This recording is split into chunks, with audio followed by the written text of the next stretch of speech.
This is the Branson City Cemetery.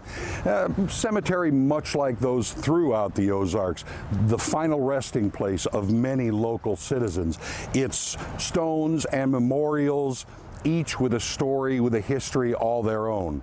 There is one stone, however, just outside of the cemetery, whose story is surrounded by mystery.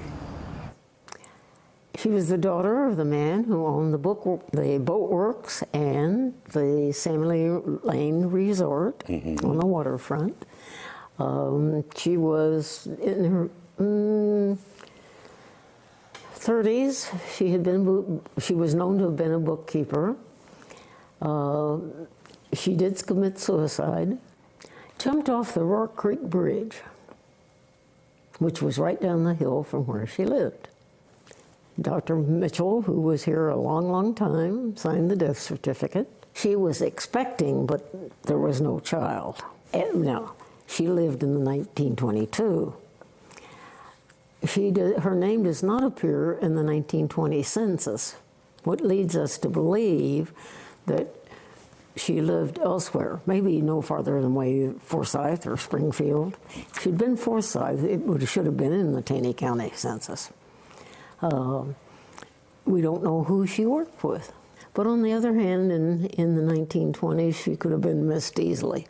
She could have been living with a relative, a good friend, you know, and working. And because it was a suicide, she could not be buried in the cemetery. She's buried at the back of the family property that the house faced Main Street. And her grave is north to south, where the proper direction at that time was east to west, with feet in the east. And here it is, in an alleyway in the middle of Branson. The story, the mystery, the final resting place of Alice McWhorter. Wow. Is that new to you? Yeah, I know. Pretty cool. That's pretty, yeah. Hiding in plain sight, like you said. Yes, it's right there. Most people don't know it's there. And we don't want to tell people where it is exactly. But it is in Branson, and it's like, oh my goodness, there's a tombstone. There's another stone next to it they believe may have been one of the workmen on the farm, and was also buried away from the cemetery. Man, that's wild. You'd think they'd kind of get a move now, but no.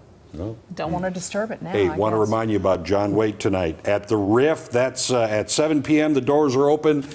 You can get your tickets right there. Tickets still available. Thanks for joining us, John. Thank you. You bet, anytime. Good to see you. I've got a lot of stuff to tell you about next time I'm here. Good.